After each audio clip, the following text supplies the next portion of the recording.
Good morning, Carly and Todd. Vice President J.D. Vance says there's still a long road ahead, but he thinks the Trump administration has been chipping away at the affordability issue after years of painful inflation. Vance says top of mind is housing costs.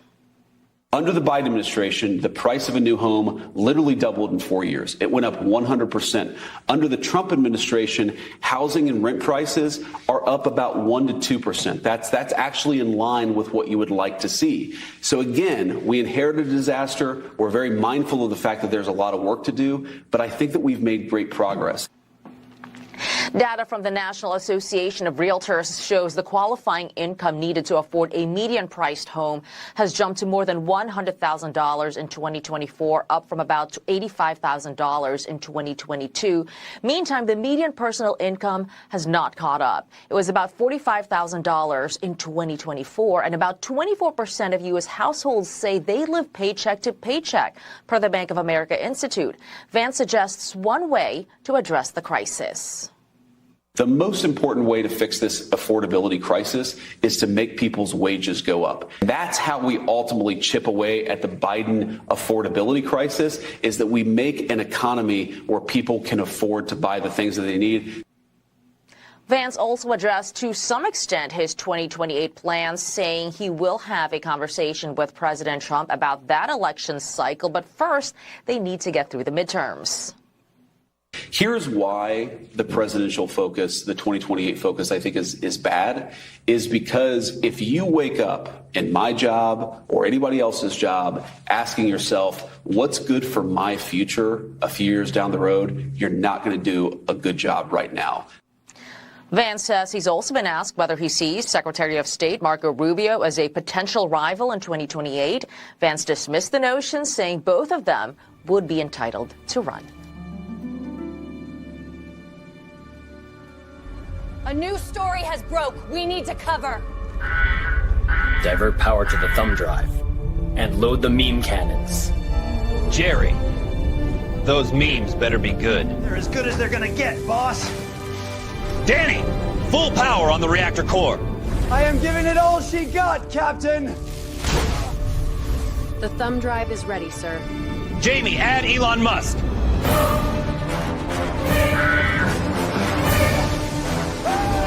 Klingon, make it go. Let's freaking go.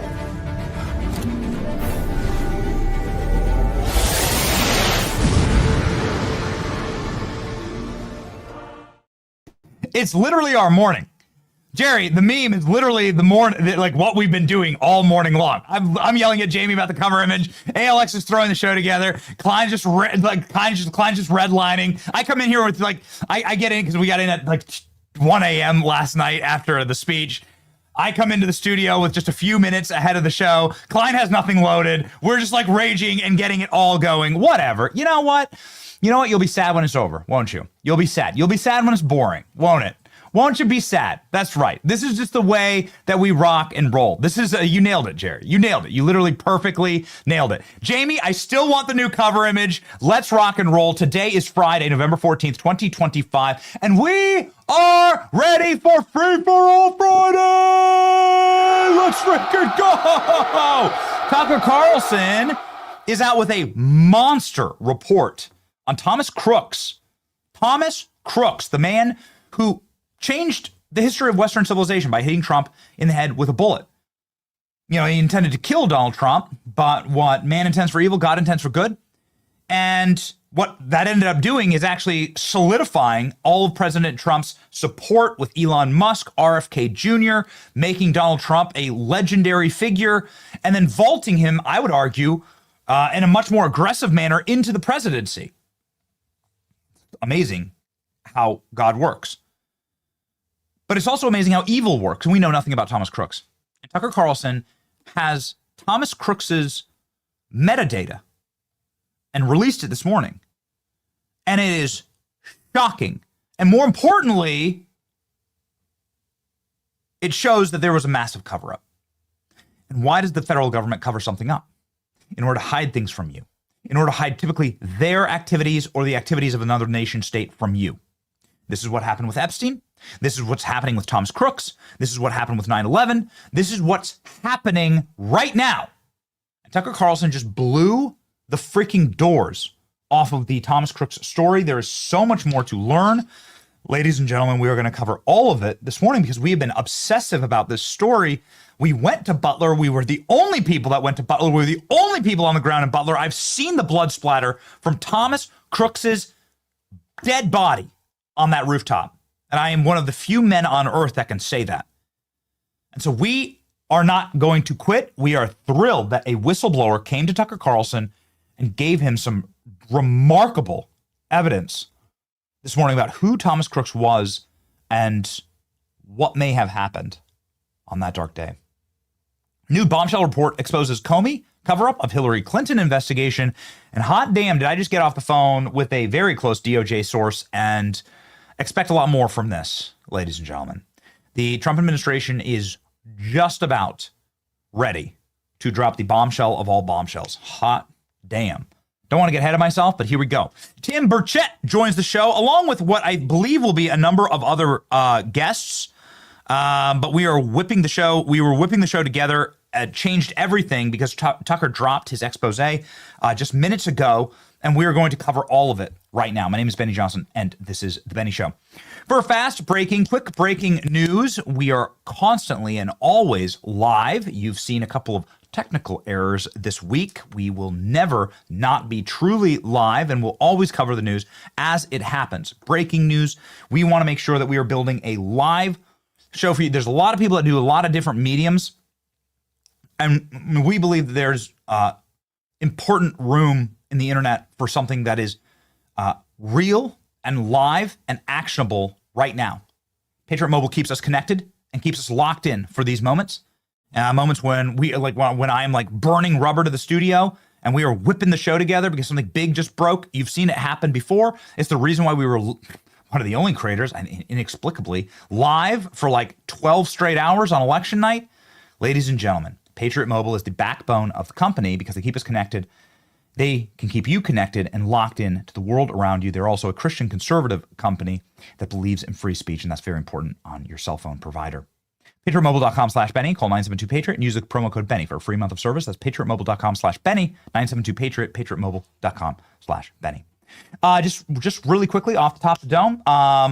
We had a Turning Point event last night. Dude, this is the only one you need to show. This is all we need to put up. I want to get to everything. We have so much of a show to do today.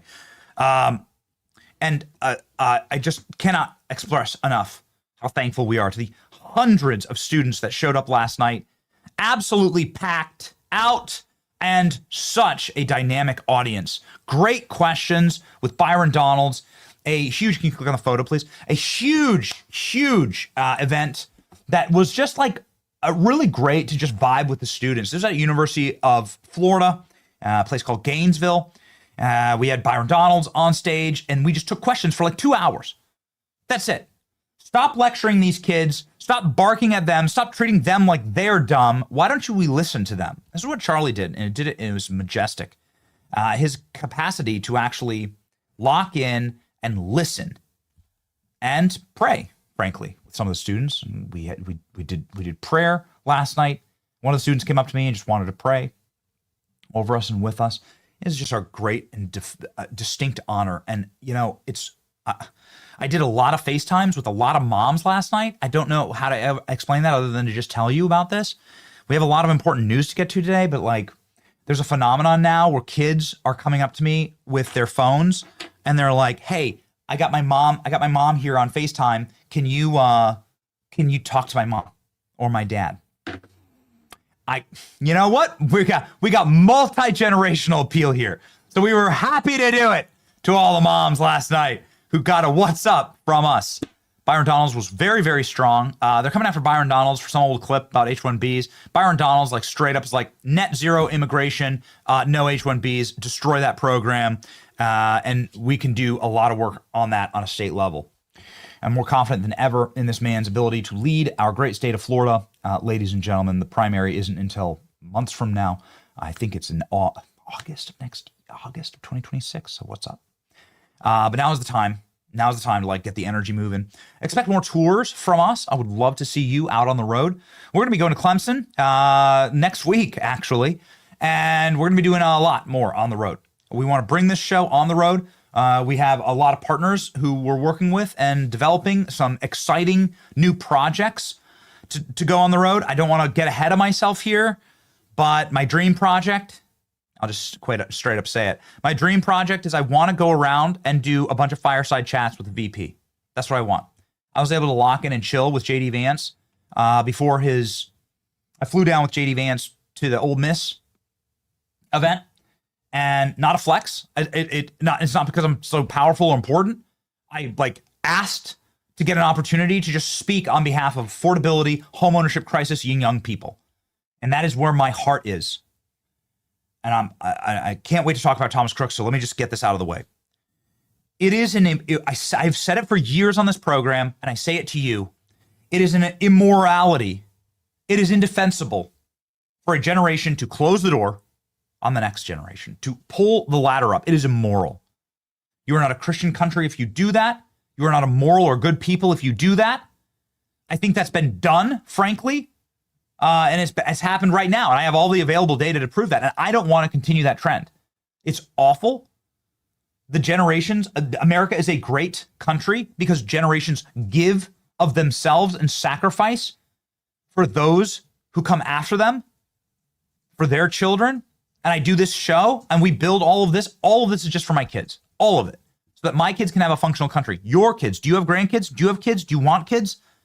So that you can have a functional country to leave to them.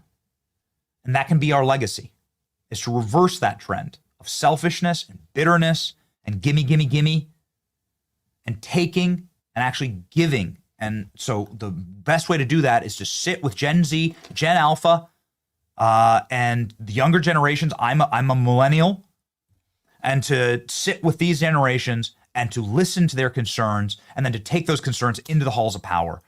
And so that's what we're doing. Obviously, the biggest concern, of course, is H-1B visas, mass deportations, foreigners taking our jobs, foreigners taking our homes, private equity buying our homes, the inability of our political leadership to do anything about it. It needs to be snapped in half, and we need to return the American dream to young people. And that comes in the form of home ownership, to start families, raise children, have that American dream. And that's what makes our country different, is we can actually do those things. You can just do things. So, ladies and gentlemen, that expect us to be at a tour stop near you. We're putting this all together, and we're excited about it. We're here to save the country for our children. That is the purpose of this show. Let's freaking get started. Speaking of you can just do things, here's Tucker Carlson's report from this morning. Now, he teased this out last night. And I want to be fair to the FBI. Alex, we have that FBI tweet out here. It's interesting. The FBI started a rapid response account just in order to respond to this. Yikes. So they must be very, very concerned about what Tucker Carlson has to say. And Tucker released this at 8 a.m., as promised, last night. And it is an absolute and total complete bombshell. It's bombshell for us because we've been covering this from the get. And we have gone through excruciatingly every single detail that is available to us.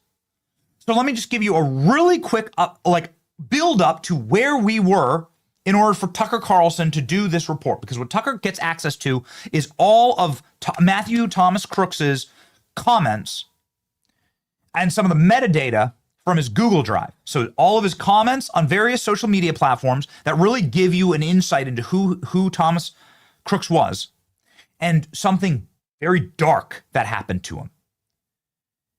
And then what Tucker does is he sort of fillets federal investigators, the FBI, for covering so much of this up. Because what the FBI is doing is now sitting on a mountain of data from other accounts that were encrypted or deleted, like Thomas Crooks' Snapchat, for instance. Like there's nothing there, nothing available.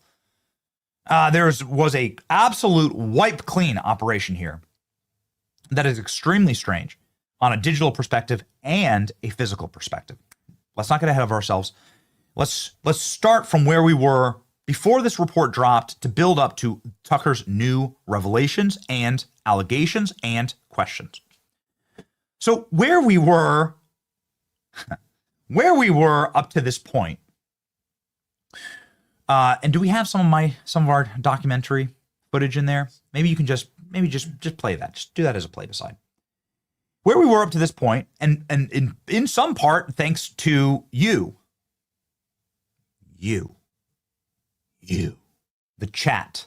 We love you. We thank you for giving us the power and the ability to do investigations like this one.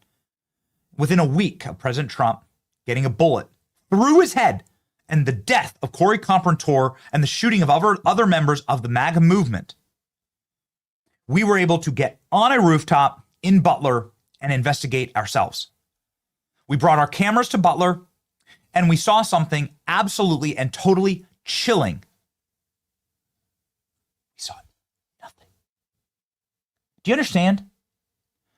We were there within a week of this happening and we saw nothing. You could still see the blood splatter all over the rooftop of Thomas Crooks's brains.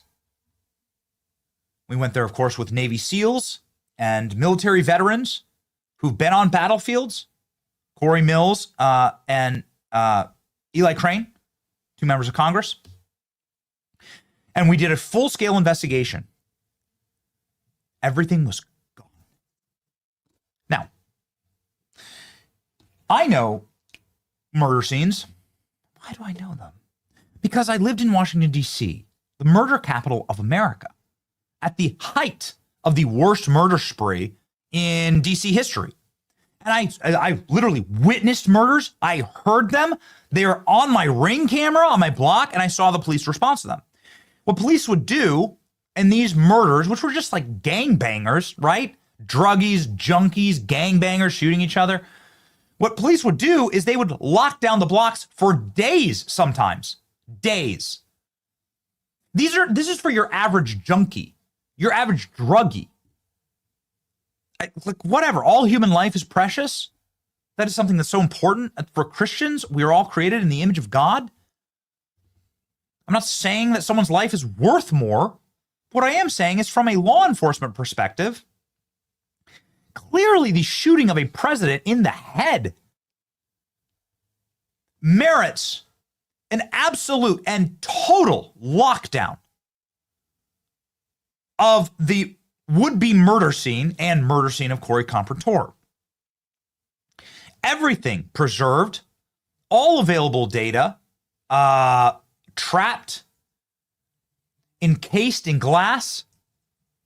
And when I went there a week, Donald Trump, a week after he got hit in the head with a bullet, nothing. The entire place had been scrubbed and scraped clean. That was so strange to witness. And we detailed in our documentary, which stands up and I'm so proud of, everything that was available at the time and showed the extreme peculiarities of what leads up to President Trump getting shot. And here's something that was bewildering to us and to the snipers that were there working with us, because we went there with trained snipers, is that the security protocol for this event was maliciously eroded to ensure that if something bad were to happen, that it did. And it could. We focused on the watchtower up here. You can see here a water tower that has Overwatch. Everybody knows this. This has been a principle of war fighting and of establishing dominance in a secured area, whether on a battlefield or in a security protocol, that you need a place to watch what is happening, to see all available threats. Not only was there nobody up on the water tower here in order to, like, what you could have easily seen Thomas Crooks, you could have yeeted Thomas Crooks minutes before he even had eyesight of Donald Trump. Not only was nobody available, this is our drone footage, by the way. Not only was nobody up there, but there was no drone coverage at all. The Secret Service had no interest in watching the skies, in watching potential threats to Donald Trump. Thomas Crooks was lumbering into security forces that day. Thomas Crooks tried to enter the rally with a rangefinder. Thomas Crooks flew his own drone over the rally right as the anti-drone protocol system went down. Do you know this? That Thomas Crooks was doing his own drone reconnaissance to try and kill Donald Trump? And the way he was able to do it, not even the most incompetent of morons in the federal government know that you have to have anti-drone technology, right, when the president's about to speak, or the assumed president. Remember, at this time, Donald Trump was doing great. I mean, it's not like Donald Trump was a laggard at all. People assumed that President Trump was going to win at this time, but nonetheless, he is the candidate for one of two major parties. And what they ended up doing was shutting the system off as Thomas Crooks flew his drone. Then Thomas Crooks, gangly, lumbering, goofbally. ALS, can you find that funny photo of him just like wobbling around outside of the Trump rally? I mean, it's just a good example of Thomas Crooks. There's a famous photo of like somebody was just captured him, and he's just like lunking around, slamming into security forces. So he got turned away for a rangefinder. He got into like an altercation with a local cop.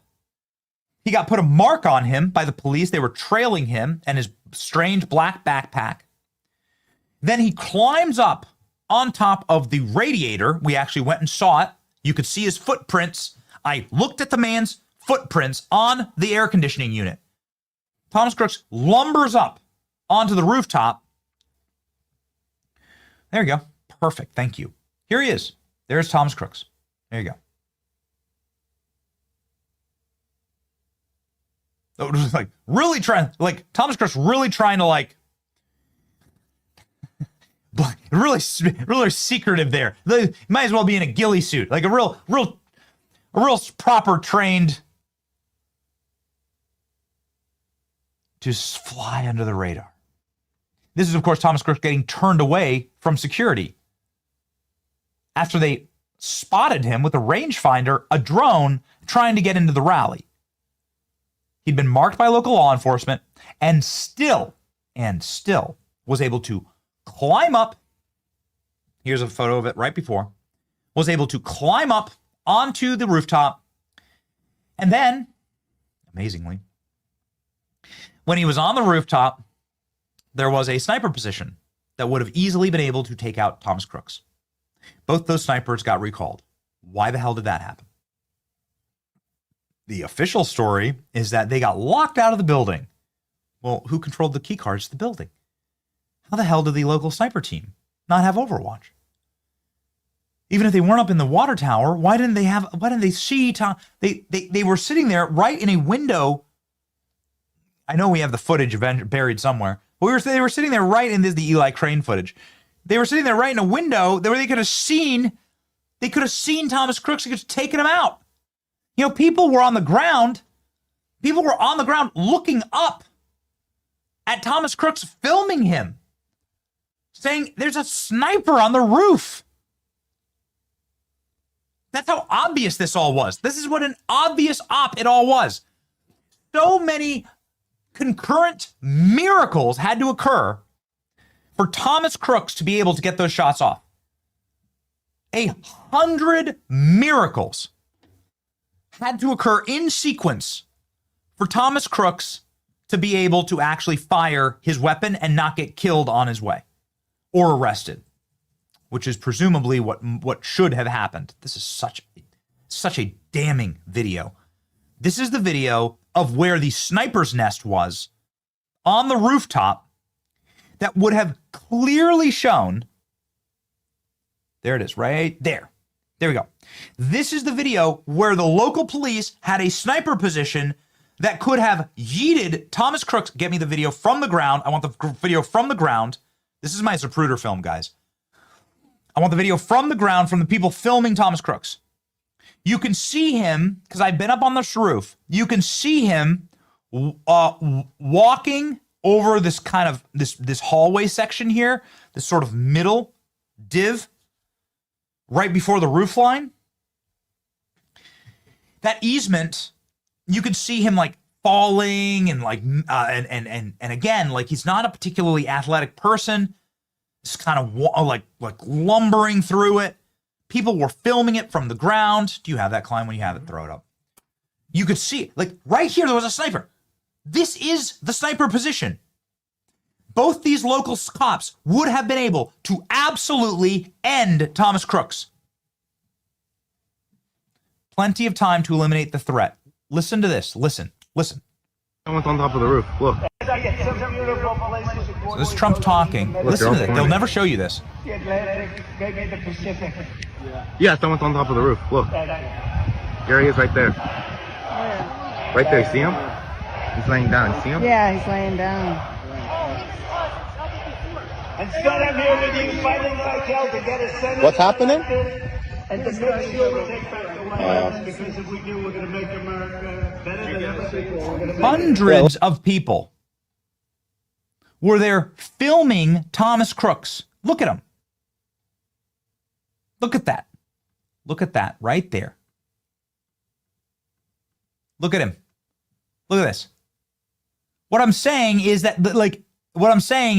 unlike, man, I hate to do this. I hate to do this because it's still so fresh, dude. Unlike Charlie, where we actually, and there's so many questions about this, but we actually don't have any video of the shooter, like at all. We have shockingly and chillingly little footage of the shooter and their activities that day. And I pray that all of it comes out in trial and it is beyond a shadow of a doubt and it is demonstrable. I pray for that. But like, we don't have footage like this at all. With President Trump, there's no question what happened when it comes to how Thomas Crooks got where he got. He was allowed to do this. I'll say it. Thomas Crooks was a runway was created by 100 concurrent miracles for Thomas Crooks to fall ass backwards onto that rooftop to get these shots off.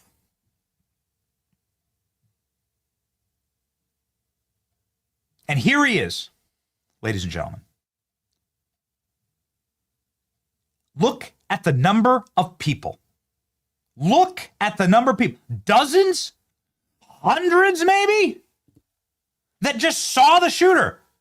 That were filming the shooter. Look at this lady. This lady in the Harley Davidson shirt. Look at that. Look how obvious it is. There's other footage. ALX. Thank you. It's, man, dude, sometimes it's just the ALX AI, the Klein AI. Klein AI. Look at this. This lady is filming from her Nokia flip phone, 1080p. This is like this is not high quality, high def. She doesn't have a telephoto lens. This is amateur footage from someone with their, I don't know, old iPhone, no camera update, and they're able to see Thomas Crooks. I'm sorry that I'm belaboring the point. I'm going to get to the Tucker stuff. I'm sorry. I apologize. I just want to build up the case. And the case that Tucker presents is so critical. You have to understand what a catastrophic failure of security this all was. And when you learn what we just learned about Thomas Crooks in this Tucker documentary, you will want to claw your eyes out. You'll be your blood will boil. Because you'll say, this was all an inside job. And that's just the only conclusion that there is left. There's no other conclusion left. I want to just bring up one final important thing. just one final thing, that not only is this an unguarded rooftop, but it wasn't. Can you show the sniper footage one more time? Not only is this an unguarded rooftop, and thank you, that was also great. This also totally worthwhile video. But like, can you show the sniper footage, the sniper nest? It was a guarded rooftop, and the people that were there guarding, the local snipers that were there guarding it, had no communication with the Secret Service, had no comms on the ground, and had been locked out of their sniper nest. They'd been locked out. This is where they had a full sniper kit set up. In fact, this sniper took this photo of Thomas Crooks looking at his phone. And we've asked everyone we could possibly ask on planet Earth, what was he doing? Who was he speaking with? What was Thomas Crooks doing in this moment? Who was giving him orders? Who was telling Thomas Crooks where all of the security vulnerabilities were that day? Who was designing Thomas Crooks's movements? Who was controlling him? Something happened that day where Thomas Crooks, in spite of himself being a lumbering dumbass, slamming into security, slamming into the Secret Service, making himself as obvious of a target as possible. Something happened that day where Thomas Crooks was able to penetrate and perfectly get to this location without being blown to smithereens by the snipers that protect President Trump or the local snipers and teams that were there to guard this rooftop. One final thing before we move on. If you will please go to the fence line.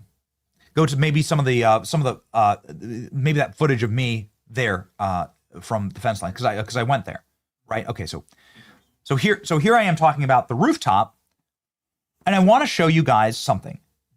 Where I was, this is the fence line here. You'll notice the red barn, it's iconic because it's in all the footage, obviously, of this day. There was no security here. This fence line, and let's go ahead and show you where Trump was. Okay, so obviously you recognize this, right? Everyone recognizes those two red barns. It's burned into the back of our brains. Look at that. Look at that. Look at this. That's how close you could get to Trump with no security. I know. Stop screaming.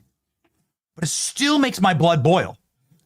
This is how close. There was zero security screening up to this fence line.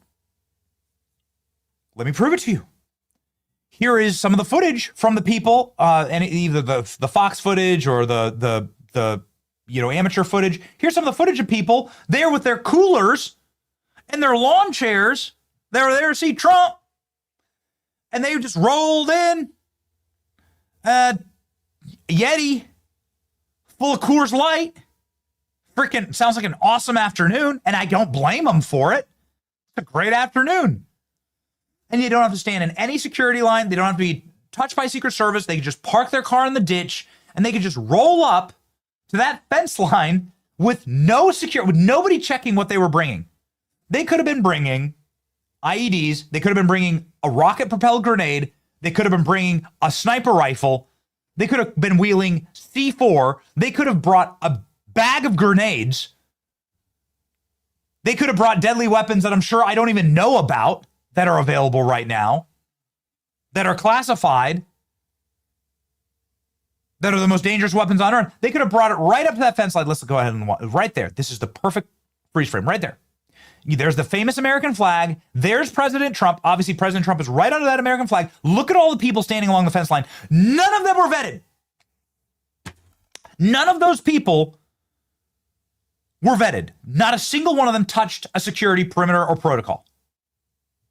All of those people were sitting there with an eye line of President Trump that day without any screening from the Secret Service. And you wonder, how did Thomas Crooks do it? Well, look. It could have been any of them. What if that day, any power on Earth, any nation on Earth, had decided to just put 5 well-trained snipers right along that fence line and create a kill box for Donald Trump that he definitely wouldn't have escaped. What if they were like true military trained snipers? Look at that. Perfect. This is obscene. They had Trump in a kill box. That's why we named our documentary Kill Box. Enough ranting. I'm so angry about it. One final very peculiar thing that we learned was that Thomas Crooks trained at a gun range that was regularly used by the Department of Homeland Security and the FBI. It's called the Clarion Sportsman Club. And this is a club that has Homeland Security special investigation units that train at it. And those were the units that were protecting Trump that day. Trump had his Secret Service underfunded and understaffed, and DHS was backfilling the agents that day. And they happened to come from the HSI, Homeland Security team, that also just so happens to train at the Clarion Sports Club at the exact same time that Thomas Crooks was learning how to shoot there. That's interesting. It's very strange.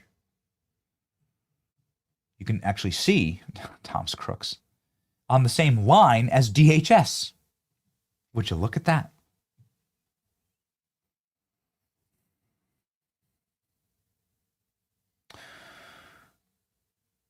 Thomas Crooks on the phone.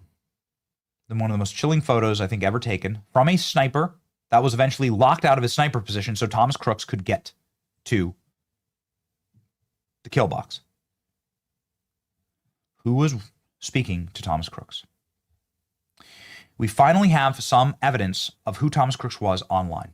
Tucker Carlson, ladies and gentlemen, in his bombshell report today, details and proves beyond a shadow of doubt that he has the messages, the comments, the YouTube comments and user comments of Thomas Crooks. That Thomas Crooks had a extensive digital footprint, and that while he started off as a very dangerous and seemingly manic Trump supporter, he flipped on Trump in the year 2020 after COVID. Something terrible happened to Thomas Crooks. His brain broke, and then he began espousing violence against the right and the federal government. He did espouse violence against the left. He did make racist comments online. But something happened in the year 2020, a full 4 years before the shooting, where Thomas Crooks became a rabid, radical, and very violent leftist. Something extremely dark happened. Here we go. Tone switch. On various occasions, Crooks openly said things like Mueller should be hanged along with the rest of the Democrats involved in that witch hunt. And I always believed being patriotic was lining up a bunch of socialist Jews, like the ones who booed Trump, and blasting their useless brains out with an AR. And yet in early 2020, Crooks seemed to change radically. On January 23rd of that year, he referred to, quote, Trump's stupidity. He began to mock the concept of the deep state. He suggested it was a code word used by Trump supporters for, quote, anyone who disagrees with the right wing. Suddenly, he sounded like an MSNBC commentator. In February of 2020, he called out Trump supporters as, quote, too brainwashed to realize how dumb you are. I mean, literally, you guys sound like a cult at times. That same day, he called Trump and his supporters, quote, racist. It was an amazing transformation. That April, during the peak phase of the coronavirus lockdowns, Crooks wrote, quote, it seems that you people don't understand that sometimes public safety comes before your personal rights. Are you not willing to quarantine one member of your family to save the rest? If so, you are not a patriot and you aren't protecting anything. Around this time, the new left-wing version of Thomas Crooks became very critical of conservative media. He said at one point, quote, going to a Chinese New Year's party in America isn't putting you at risk for coronavirus, because, believe it or not, viruses don't spread through race like Tucker Carlson probably told you. That May, as state officials across the country overhauled election systems to promote mail-in voting, Crooks attacked Republican concerns about voter fraud as, quote, ignorant. 4 months later, in August 2020, his tone had shifted even further to the left. He said, quote, "I believe the outcome will be irrelevant." In response to the same video, Thomas Crooks issued what sounds a lot like a digital manifesto. Quote, "In my opinion, the only way to fight the government is with terrorism-style attacks. Sneak a bomb into an essential building and set it off before anyone sees you. Track down any important people or politicians, military leaders, etc., and try to assassinate them. Any sort of head-to-head fight is suicide, and even ambush or surprise attacks likely aren't going to end well." Okay. Thomas Crooks broke hard left during COVID. There are many people who had their brains broken by COVID. What Tucker Carlson's reporting here proves is that Thomas Crooks was a violent person who had very dark thoughts about attacking members of the government, whether they are members of Congress, the president, or federal law enforcement. That is the theme. Whether he was supporting Trump or whether he was turning on Trump, whether he was attacking Trump, and he eventually led to him trying to murder Trump, hitting President Trump in the head with a bullet. That is a consistent and present theme in just one of his social media accounts. Tucker uncovered over a dozen social media accounts. All of them have been scrubbed. But then there's something very concerning. They all go dark when a very mysterious account that seems to be of a foreign user tied to some very radical groups, very strange groups, violent groups, terrorist groups, contacts Crooks. What happens in these scenarios is there are forces in this world, and I'm not going to suggest who was behind this, but when you see someone like Thomas Crooks online, you groom him. You see the rage and the anger inside of this young American. You see them outwardly projecting this, a call and a cry for help. And if you are a dark enough and sinister enough force, then you take them under your wing and you begin to manipulate them. You begin to control them. You can channel that rage and that anger into a real world result. And that is what I believe Tucker is getting at here. And that is also what I believe the current FBI and the Biden FBI is covering up. Here we go. At that point, a new character emerged into the conversation, a user named Willie Tepes, who started pressuring Crooks to commit violence. For example, quote, "If a gun and a badge is all that is needed, then authority obviously comes from the barrel of a gun. We have more guns than they do. There is no way we can avoid a war at this point, so you better just get used to the idea. We have nothing to lose and everything to win. And the alternative, a global police state, is unacceptable. Nothing in life is simple, but that is no argument against doing it." So who is this Willie Tepes? Unfortunately, we don't know. The FBI hasn't made any mention of him in public, although they certainly know he exists. Just days after the shooting, somebody screenshotted Tepes' YouTube account page, despite the fact he had very few followers. To the extent that he can be traced online now, you can find his username being used on a foreign Antifa website. Those sites link him to the Nordic Resistance Movement, which has been designated a terrorist group by the U.S. State Department. That's all we know. We do know, however, that Crooks' online footprint abruptly ends after his encounter with this mysterious figure, Willie Tepes. Regardless of whoever Willie Tepes is or was and what his motives may have been, who he may have been working for, there is no doubt that Crooks was ripe for recruitment by someone. Tucker goes on to say that the behavior of the FBI after the murder of Corey Comperentor and the shooting of President Trump is strange in the extreme. That they scrubbed all available evidence, never allowed for an independent toxicology report, cremated the body instantly, power washed the roof.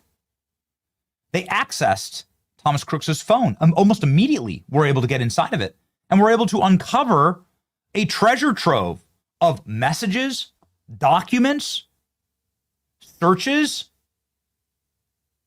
and potential co-conspirators. All of this evidence is available at Quantico, including, hopefully, preserved biological evidence, spinal fluid, blood samples, brain tissue samples. All of these things you would assume would be preserved by the FBI. Have they been? Let's watch. The shooting, the FBI sent Crooks's phone to the Bureau's laboratory at Quantico, Virginia. Agents there were able to open it in less than 40 minutes using technology from an Israeli tech firm called Celebrate. According to the Post, FBI officials who served under President Joe Biden accessed Crooks's phone, computer, and his encrypted messaging apps in Belgium, New Zealand, and Germany. Yet none of the online activity the FBI has discovered was referred to in any way in the final congressional report that was released in December of 2024. By the way, why do we still know nothing about that guy in Butler? What's going on? That was a good question, a question that most people thought would be answered by the new administration. Within weeks of retaking office, Donald Trump told the New York Post's Miranda Devine that he had, quote, ordered the Secret Service on Friday to provide him every bit of information about his two would-be assassins. You've had two assassination attempts. One, obviously, where you got hit by that bullet in Butler. There's a lot of frustration that we still don't know about that shooter in Butler. And we don't know about his communications. We get stonewalled all the time asking questions about it. Is there frustration on your part? Will we get transparency? Will we know the bottom line story? It's very interesting because we have great people. I think Pam is incredible. I think Cash is incredible. And they're doing a great job. They're being recognized as doing a great job. But you're the president. Can't you find out? No, I know. I'm relying on my people to tell me what it is. But his people insist there's nothing there, and they don't seem interested in finding out more. But there is something there. There has to be. Because even in this very short expose, it's about 30 minutes long, and the major new information brought to bear were some new videos of Thomas Crooks, pretty benign videos of Thomas Crooks. Some videos of him dry firing his firearm, and some just other weird stuff. But really, it's the YouTube comments, the comments of Thomas Crooks that paint the picture of a very radicalized and violent and dangerous young man who made constant and consistent threats against the federal government. Sometimes in favor of Donald Trump, against Trump's enemies, but then shifting rapidly against President Trump and his supporters.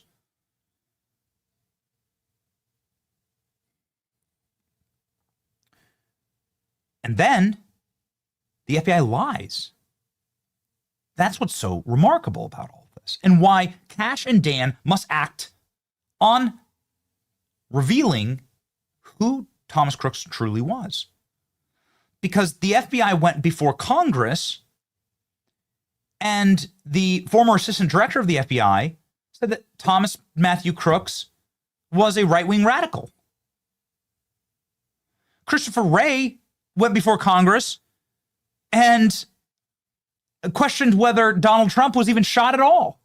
Maybe it might have been a piece of glass, says Christopher Wray. The FBI literally hosed down the building the day after the shooting. This is not normal for the FBI. The FBI doesn't do crime scene cleanup. What the hell is going on here? Why have we never seen any blood samples? Why have we never seen any tissue samples? Why have we never seen any toxicology reports? Why don't we know anything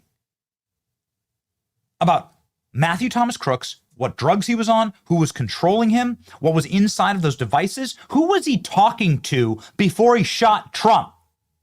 How did he know every single security vulnerability on the building? So obtuse was his movements that day that hundreds of Trump supporters filmed him from their cell phones in their lawn chairs. Tucker saying, listen, this is clearly an inside job by the federal government. Here we go. Finally, the reality is that the FBI, as of today, is not only stonewalling, but is actively preventing an honest look at what happened in Butler. Within days of the shooting, FBI agents collected all the relevant surveillance footage. That includes footage from local businesses, the state police, and critically, the gun range where Thomas Crooks trained. Did he train alone? We don't know, because to this day, the FBI refuses to release the footage. They confirmed it exists. They confirmed the existence of one gaming account, and then publicly said a few days later the account wasn't real. Was that incompetence, or are they lying? Within a day of the shooting, the social media companies that hosted Crooks' comments took his accounts offline. In some cases, the records of those comments in the Internet Archive were also erased. Did the FBI order that too? What we do know is that on the day of the attacks, Thomas Crooks got extremely lucky. Miraculously lucky. After he arrived at the Butler County Fairgrounds on the morning of the shooting, Thomas Crooks conducted surveillance by flying his drone over the rally site. He flew that drone for 11 minutes. It just so happened the Secret Service's anti-drone system were down at exactly the same moment. What are the odds? That's something I can't square. If you really want to know who's protected by our federal government, who are the people that are really running things, you need to ask the question, who and what can't I criticize? In order to find that out, you need to go into the Wayback Archive. That's something that we use. It's very niche. It's boutique. That is something that we use all the time on this program. The reason why is that the internet is forever, and there is an archive. There are multiple archive sites, but the Wayback Archive is a very popular site that logs all available user data. Like, let's say you delete a tweet. Well, you can still go find it if you have the right metadata. It doesn't matter. It's the history. The internet is forever, right? According to the Wayback Archive, this is what we use right here. You can see it on your screen. It's available for everyone to use. It's just a way of keep people accountable. We use it all the time. Except for in this case, because we went and checked. Tucker's at 100% correct. Someone has been manipulating the Wayback Archive. Someone ordered all of Thomas Crooks's available metadata, comments, and activity online wiped. Well, who's in charge of all of this? Well, it's a very shady group of NGOs and nonprofits, but of course it all stems directly through USAID and federal funding. These are leverage points. Who has the power to erase the internet? And that's what happened here with Thomas Crooks. Why? Who ordered that? These are a series of questions that have to be answered, and for the good of the country, they must be answered now. For the life of me, I don't know why the FBI, DOJ, would be sitting on all available evidence. Thomas Crooks is dead. There is no trial. He's not sitting there with the presumption of innocence, awaiting what a jury will find. He's dead. His body was rushed and cremated faster than a household goldfish that was found floating belly up in the tank. Apparently, Thomas Crooks' home, where his therapist parents lived, who didn't know about their son dry firing and ordering explosive materials, firearms, training at a gun range, making all these violent comments. They didn't see anything. They're both professional therapists. They knew nothing. That's what weird to believe. He was getting explosive materials delivered to his home. That's what they found when they searched his room. These boxes of explosives. His parents didn't get concerned about that. His parents immediately hired a high-priced lawyer, like a very high-priced defense attorney. And then when his father was asked a question about it, his dad said, "I need to go piss." This is all true. Everything I'm telling you. Thomas Crooks' house had no silverware in it? It was like a medical laboratory? It had been scrubbed clean? This is according to federal investigators? What's going on? What's happening here? Stop lying to us. And these are the final questions. We have the great Congressman Tim Burchett on deck, and he's the perfect booking to talk about all of this. But I want to leave you with Tucker's rapid fire questions that he has, and I'm a huge credit to Tucker for actually going forward with this report and for showing us for the first time some new information on Thomas Crooks and who he was and how he must have been on a federal registry. He must have been, based on all of his searches, his search history, his comment history, his violent history. Something dark happened here. And then him going silent for 4 years. Something very bad happened here. And it's being covered up. Here's Tucker's final series of questions on what occurred. The leadership of the FBI and the DOJ had any desire whatsoever to prove to the public that there's in fact nothing there, they could do that. But first they would have to answer these questions. Was Thomas Crooks known to federal law enforcement before the shooting? Was he known to local law enforcement before the shooting? And if not, why not? Who is Willie Tepes, and was he known to federal law enforcement? Is Willie Tepes linked to any violent organizations? Is he linked to any governments? And if so, then around the time of the shooting, did the FBI have assets inside those organizations? If Crooks wasn't known to anyone in authority before the shooting, how was he able to post hundreds of violent extremist comments under his real name between 2019 and 2020 without being detected by law enforcement or intel agencies at a time we know they were monitoring social media? Were those comments, including specific assassination threats against specific public officials, ever reported to YouTube? Other users complained about them. Did YouTube know? Why is the FBI telling us that they'll release this information, quote, after the trial, when there is no trial? Why did an FBI agent from the Technical Hazards Response Unit hose down the crime scene the day after the attack? That seems very strange. What happened on the roof of the American Glass Research Building for the 10 seconds after Crooks' last shot until he was killed by the Secret Service? Does the FBI have surveillance footage of Thomas Crooks' shooting that day? Was the FBI present at the medical examiner's autopsy? Are there still blood samples?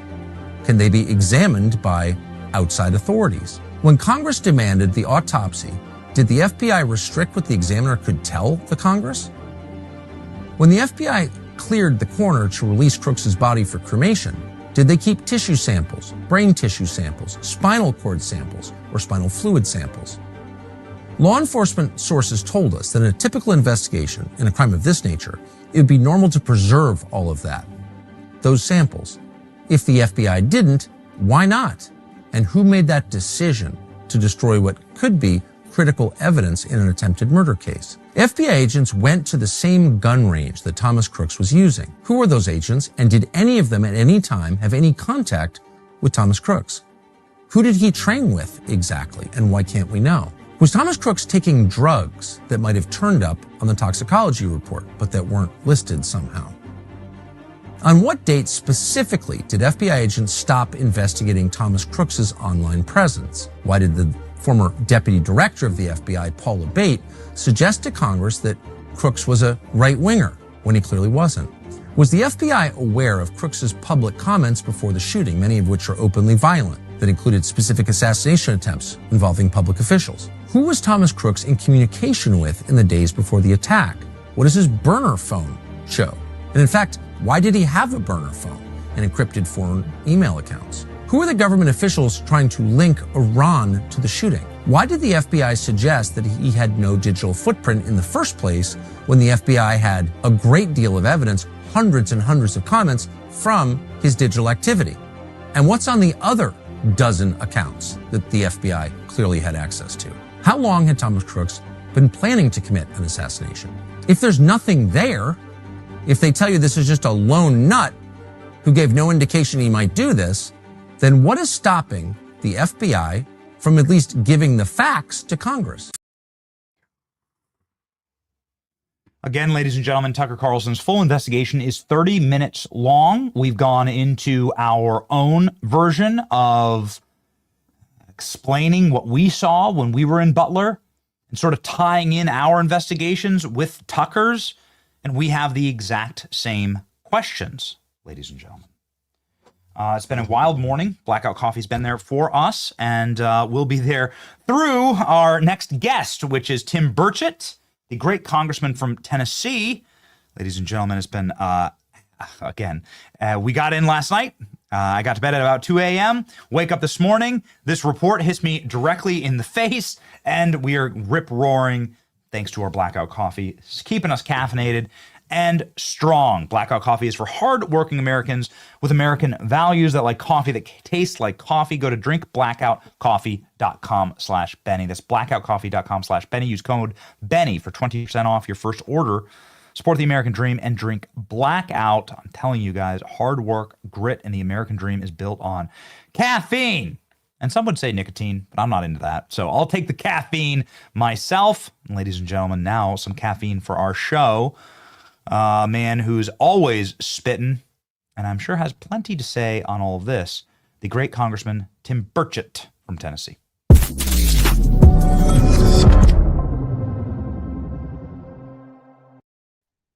Congressman, thank you for your patience this morning as we sort of worked through and digested all that Tucker Carlson laid out before us. It seems like the federal government is lying to those who have oversight as to who Thomas Crooks actually was, who was his potential handler, and what his motivations might be. The floor is yours. What's your takeaway here? Well, you had an inept person at the helm of that agency at the time under Biden. If I remember correctly, she came from some soft drink company. If I'm remembering correctly, I think I was quoted as saying that she was a DEI horror story, and a lot of people made fun of me when I said that, but that it turns out to be the truth. But here's what I think, real quick. Kimberly Cheadle, right? Yes. Yeah, Emily Cheadle. That's who her name was. That's right. You got a great memory. But I think that it happened, and why it happened was pretty easy to figure out. The CIA's had a program in place that they said they didn't have, and then they were sued and came out and said, oh, in fact, we did have that program, but we no longer use it, which to me is bogus. But you didn't believe them before. Why the hell would I believe them now? And what that did was program people, brainwash type thing. You know, you seen the movie.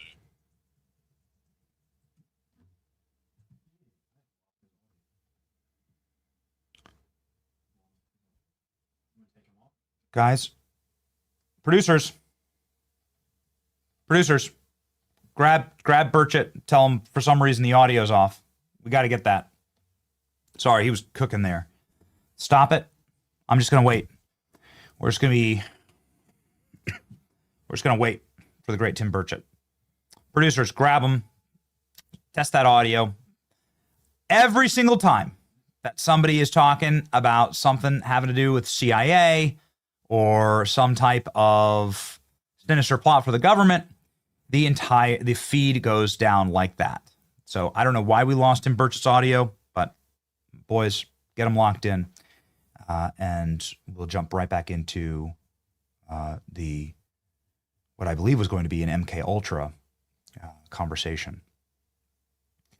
Ladies and gentlemen, as we await Tim Burchett to jump back into the program, obviously we are talking about the taking of life on this dark subject matter. I want to talk about the giving of life. Preborn gives life to young babies, American babies, who may well have been aborted, but thanks to Preborn, there is an incredible operation that is growing and growing quickly in this country to save babies from the trauma and the child sacrifice practice that is actually abortion. It's time to just call it what it is. Preborn heals. When a woman walks into one of Preborn's network clinics, she's met with open arms. She can see her baby through an ultrasound. This increases exponentially a woman's desire to keep her child. If she chooses life, Preborn continues walking with her all the way up to 2 years of the child's life, providing maternity clothes, diapers, counseling, and so much more. Preborn cares for the whole woman and the child. It's a great investment, ladies and gentlemen. Dial pound 250 and say the keyword baby. That's pound 250. Say the keyword baby and visit preborn.com/Benny. That's preborn.com/Benny. All gifts are tax deductible with Preborn, and it is a 5-star rated charity. Ladies and gentlemen, perfect gift in time for the holidays. Okay, my producers are telling me that we need a second in order to get Burchett back up and running. It looks like his connection dropped again. This always happens. This always happens when we're doing shows like this. But we are they're working on the problem right now. Remarkable, truly, utterly remarkable. What do we have in our show if we don't have consistency, authenticity, and never, ever, ever lying to you? We may not know all the answers. We don't know many answers at all. But we'll never lie to you, and we will always be in search of the truth. In an interview with Kristi Noem from a matter of months ago, I believe this was in February, we asked about Thomas Crooks. We didn't give up on this dog with a bone, and we're just as concerned about it today. You deserve the answers. Given all the new information, let's go ahead and re-listen to Kristi Noem's answer on Thomas Crooks as, again, we await Tim Burchett and our producers getting him set up. Let's go. Secret Service has some bad advertisements, right? Like the assassination attempt in Butler. Yes. And many people, especially in our audience, are frustrated at the lack of understanding of what the motivation was, who was Matthew Thomas Crooks talking to on the phone, what was happening behind the scenes. Some investigators are out saying he might not have acted alone. Again, what people want, I think, is just information because it seems so strange. This guy almost started a civil war, changed the course of human history with 8 shots on the president. Well, we need to know the truth, and Americans deserve the truth. They really do. Yeah, and that is all information that the president will be fully briefed on and will know, and that the American public will know. What I will say also is that what we have seen continuously, and what I see as a fundamental flaw, is a breakdown in communication. And it's part of my job at DHS is to help streamline that. If you look at that situation in Butler, the communication between Secret Service, the local law enforcement, the state law enforcement, all the agencies that were there, it was a breakdown in how they communicate and how they do it in a situation like that. But we see the same thing happening in a crisis that could be in response to a natural disaster. How the federal responders communicate with the state responders, with the local emergency management operators. A lot of times when we see failures in FEMA, or in failures in other departments and agencies, it's because they weren't communicating. And for me, my job, what I believe needs to happen so many times is a pre-education and a structure for how we communicate and how we do things before they happen. Sean knows that part of that training that needs to happen is educating folks on how we're going to work with local law enforcement before that event ever comes, and spending time to create those communication structures. Because if you go back through the investigations that the House and the Senate have done into Butler, a lot of it was they weren't talking to each other, they weren't cooperating together, therefore their assets weren't fully utilized. And how did that happen? How did 8 shots get off? And is he acting alone? We still don't have the answers because we weren't talking to each other. So you don't know if he was acting alone? Well, it's not my purview to say to you today all of that, but I will say that it all is information that the American public will have at the appropriate time. So there is an investigation going on, and we will learn a lot more. And members of Congress are still working on that as well, too. So it's not just an investigation, with law enforcement entities in the country, but also Congress is still very much on top of it. So he wasn't acting alone. I mean, I'm not going to apologize for just being bloody consistent on all of this, because ever since this all happened, we have stood in awe of the hundreds, if not thousands, of aligned miracles that needed to happen for Thomas Crooks to be able to shoot President Trump in the head that day. whether through malevolence or incompetence, and I'm leaning towards malevolence, the federal agencies that are given billions of dollars to protect the president decided to open up a lane and allow for Thomas Crooks to shoot Trump in the head. They allowed it. They let it happen. They invited it to happen by the design of the event, by the collapse of the security protocols, and more importantly, now that what we've learned, the total and complete ignoring of Thomas Crooks writing in his own name threats against President Trump. Ladies and gentlemen, we have been covering for a while, and my team is telling me that Tim Burchett believes is set now. Since we have, let's have those cops. Let's have those cops up and loaded, please. You have that? All right. We'll hit this clip and we'll go right back to Burchett. Okay. Here's we've just played Kristi Noem saying we had a communications collapse. Did we have a communication collapse, or did you have a sabotaged communication where the local police officers who are here on your screen received nothing from the Secret Service, and the Secret Service didn't brief them on anything, and the Secret Service skipped all their briefings? Here we go. We're supposed to get a face-to-face briefing with the Secret Service snipers whenever they arrived, and that never happened. So I think that was probably a pivotal point where I started thinking things were wrong, because that never happened, and we had no communication with the Secret Service. You had no communication with the Secret Service at all on that Saturday? Not until after the shooting. And by then? It was too late. How is this not the biggest story? I mean, this needs to be the biggest story on Earth right now, and maybe we'll make it the biggest story on Earth with Tim Burchett back in the saddle. Let's rock and roll. Hey, Congressman, how are you? Good. Sorry about that. I moved out of my lead-lined room, so maybe maybe that was the problem. No, I don't know. It seems like every time you and I start talking about something hot, this happens. Oh yeah, yeah. And you're the only one it happens with. I mean, you got their number, but isn't I guess that something? Yeah. Anyway, I don't believe in coincidence. MK Ultra. I'm going to toss to you. That's right. Yep. They got sued. They said it didn't exist. And then they got sued and they said, oh, it exists, but we don't use it anymore. So I don't believe them as far as I can throw the dome off the dadgum Capitol, Benny. Look, this is what I saw during COVID. If I could just go back a little. I met with a constituent. They said, oh, you're going to cut my child's health care off. I said, what are you talking about? And they said, you're not going to allow them to get a sex change surgery. And I said, well, I don't want the taxpayers paying for it. I said, and you're probably wondering, where is this going? And I said, well, let me ask you, how was your child diagnosed as whatever it is, transgender? And they said, oh, they self-diagnosed. And I said, really? How'd they do that? They said, over the internet. They were contacted by a group. And I thought, oh, well, and that goes right back to what you're saying. You got a kid who's got access to guns or has some simple knowledge of a firearm. He was programmed. You're exactly right.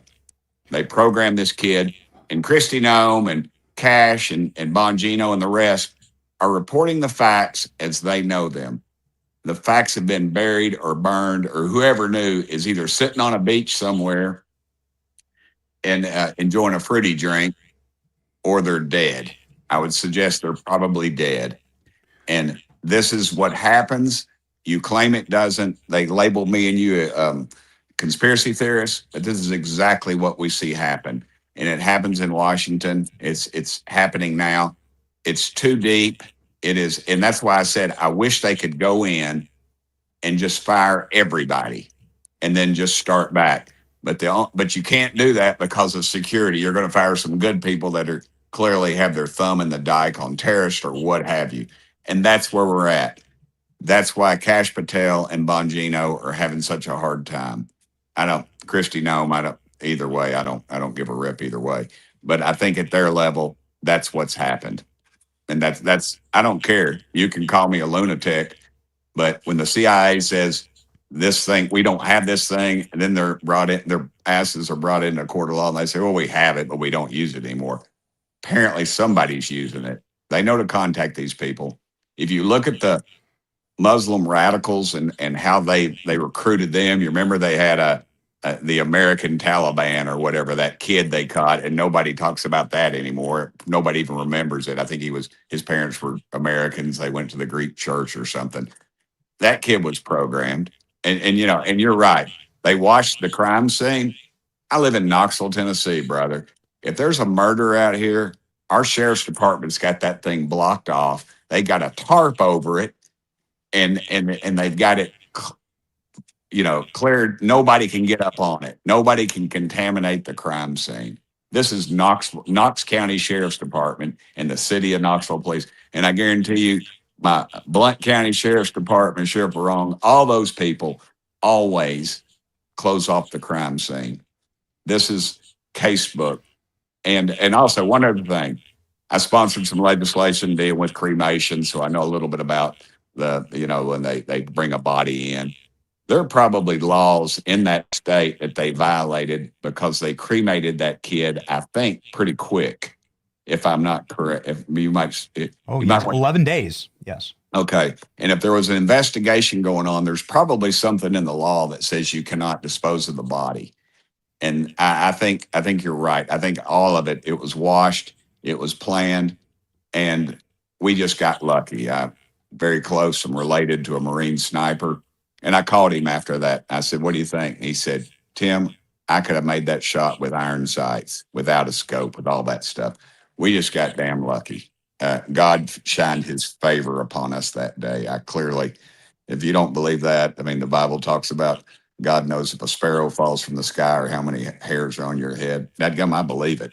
And if Trump had not turned his head a quarter of an inch, it'd have been all over.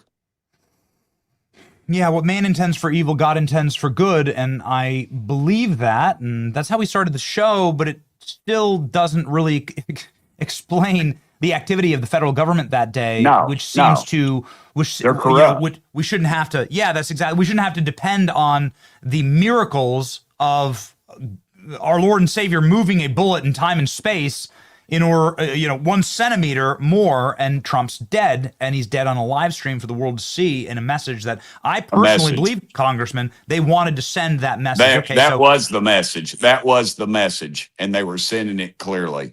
And they always use a patsy, and that's what they had in this kid. Wow. And they knew he'd be shot, apparently, right? Of course he's going to be shot. And you're right. Bringing coolers in, what the hell? They could have had just a half-ass nail bomb. The mob uses those. You could have taken out 20 people right in that circumference. You could have been on the front row with a cooler or a satchel charger, walked in, a suicide bomber with something, and they had it looked like a group of pygmies guarding the president. I mean, give me a freaking break. It was the perfect storm, and they blew it. And then they almost blew it again. On that golf course. It just doesn't make sense. You've got these people and they trigger them. It's just like when they run these campaigns with this dark money. They run 20 across the country for Congress, and then they hit 2 or 3 good ones. And that's their Manchurian candidates, and they've got them. And that's what they're doing with these kids. They're programming them, sure as the world. Now, that's going to make a ton of news, Congressman, so let's dive in. So you are alleging that Thomas Crooks was groomed by some type of dark intel program, MK Ultra or otherwise, in order to commit on that day the act of an assassination.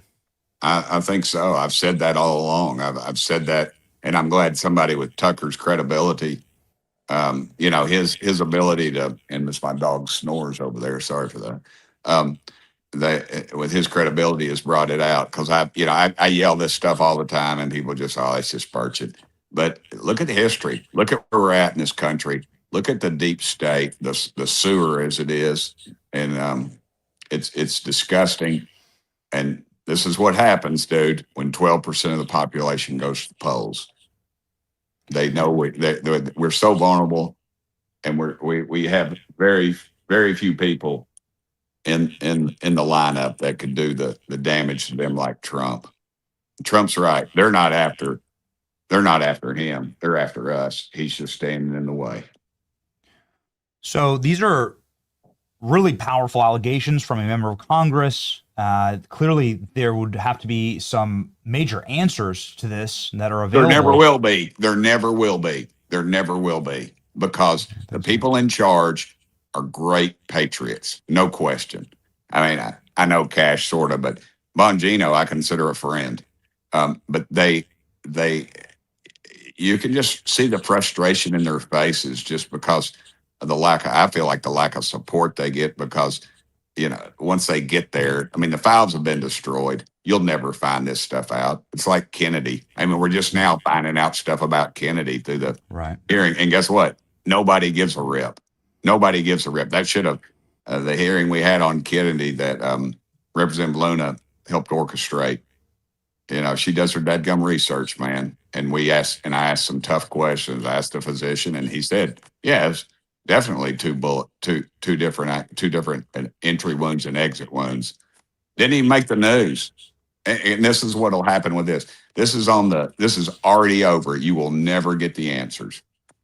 And again, 12% of the population, this country sits on our lazy asses, and we're going to lose it. We are going to lose it. Reagan talked about losing it in a generation.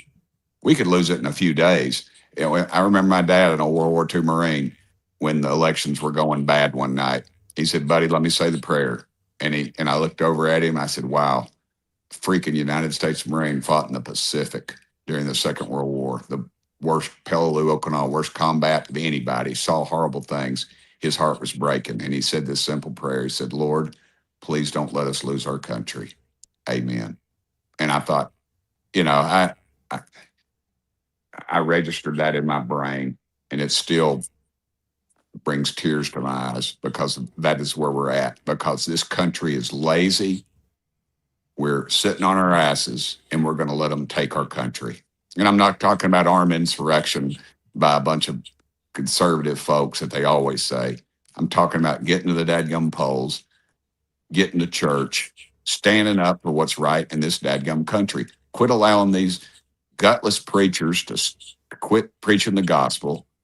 Hold them accountable. Hold your friends accountable. When they run this country down and you're walking by, I don't have time to deal with that. Get time to deal with it. That's why I go on CNN. And the people don't like it in our party. I go on all these other stations that a lot of people won't do it, and I'll take the fight to them. Somebody screams at me on a street corner, dadgum, I'm getting in their face. We've got to take our country back, Benny. Sorry I rant. Sorry I get excited. You're the man. I like it.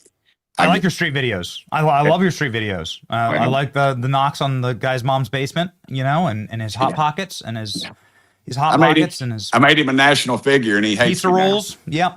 Okay, so people are going to say, Burchett, you're nuts, and how dare Benny platform such a crazy person, without understanding that the current HHS secretary believes that Sirhan, who killed his father, was part of this program. He straight up says it. He believes that that this was a massive conspiracy, and that clearly this was somebody that was under mind control. RFK Jr. will just straight up tell you that. He's HHS secretary. They forget that what we've learned about the Gretchen Whitmer Fednapping, where I believe it was something like 8 out of 12 of the kidnappers were federal agents or informants that were there to psychologically operate on the 4 other, doofuses who were there, not realizing that all their little meetings were designed by the federal government to create, to plant the seed for a violent kidnapping.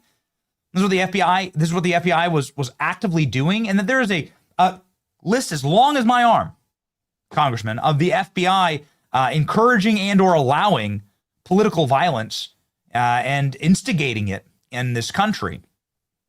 And that just seems like the foremost evil. It seems like you clearly don't love your country if you're doing that. But more importantly, you're trying to manipulate the electorate in order to think that the governor of Michigan is going to be kidnapped, or that there's an insurrection on January 6th, or that here's a lone wolf that just decided to get angry at Donald Trump. Oh, and he's a right-winger, and he just got a couple pot shots off. Can I say one more thing? Yeah, of course. It's jogged a memory. I had breakfast with I'll just say a former leader of one of our alphabet agencies. And this was years ago, I guess. And I remember them saying, look, and he was just talking about the Chinese. He said, look, they're at the PTA level. They're infiltrating elections or kids at the level of student government. They put so many out there that they have one of them eventually hits. And that's the access. And the access is there because of the greed of congressmen not having the guts of China, because they control the internet. They control a lot of this. I'm not saying they were a part of this deal. I think it was deep within our own country, but I don't think we'll ever know. And for the record, I love Jesus. I love my family, and I'm not suicidal. And I don't walk around cliffs, and I don't stand near open cockpits of airplanes. So just for the record, I do ride a skateboard occasionally, and I ride motorcycles, but I do that unannounced. Yeah, well, that probably will just end up with a raspberry or scraped knee, and not actually Tim Burchett getting suicided. So thank you for that disclaimer, and we'll make sure that we. Benny. Hey, Benny, I just want you to know how proud I am of you. Man, you've taken up the mantle hardcore. I've seen you in a lot of. God has put you in that place. I know you probably think it's because of your good looks and superior intellect, but there's, as I like to say, there's 300,000 people out in the 2nd Congressional District that could do this job, but just for some reason, God let me do it. And so you have an incredible gift, but you also have an incredible responsibility. I always appreciate these proud surrogate father pep talks from you, Congressman. It is actually the highlight of my day. Hopefully we can just book you every single Friday so that I can get one, because it always lifts my spirits. Right. I also am well aware that I have the most punchable face on the internet and a room temperature IQ. But even I, functioning with those modest gifts given to me by our Lord and Savior, can understand that what happened here in Butler doesn't square. And I just have to ask, I mean, your mentality is that we'll never see anything, but we got to see something. And our people are in charge. What do the FBI has his phone. The FBI has his phone. The FBI hasn't answered the question as to whether they have spinal fluid, brain tissue, blood samples. Your colleague, Clay Higgins, who's a very respected former law enforcement professional, he's said that he's been stonewalled, and they lit the body on fire before he could ever get to it. Congress could really make a scene here, and could ask and demand that all of this information be released. What do you think should happen next?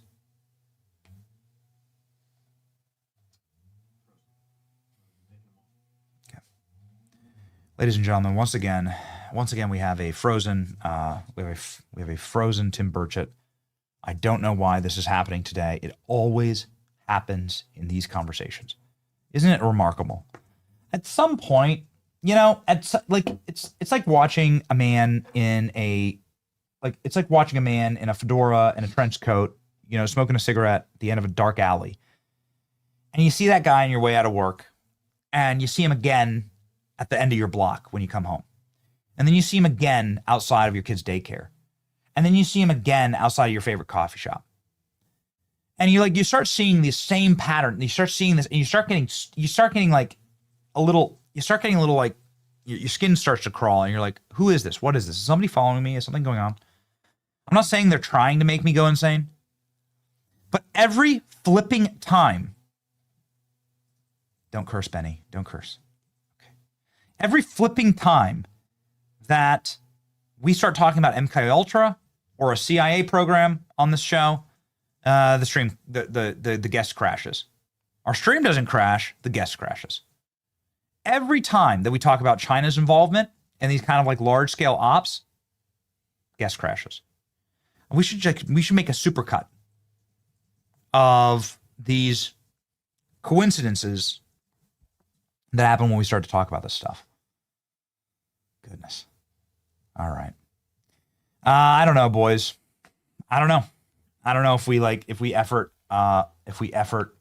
Burchett. I mean, he This is the second crash out, so it's not the end of the world.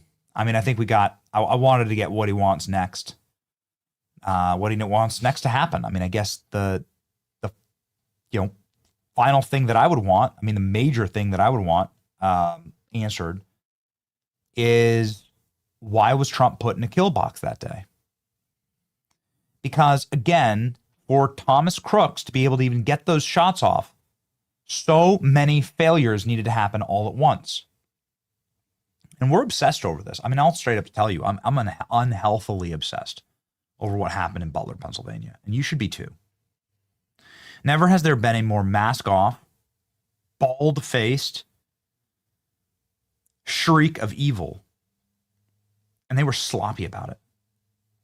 Here's just one very short clip from our documentary that really goes into detail about how much they wanted to kill Trump that day. I'm telling you, your local bank, if you bank at a community bank, was more secure than President Trump's rally that day. My event last night, with just a couple hundred kids at the University of Florida, was more secure than Trump's rally that day. Was it not, Klein? We were inside of an enclosed room. There was checkpoints everywhere. There were police officers, cops, private security. Everything was checked. Everything was vetted. Everything was thorough. We had a great time. We rocked. We rolled. We had a ball with the kids. But dude, my event last night, our humble little event at the University of Florida, was far more secure than the President of the United States standing in an open field. I can prove it right here.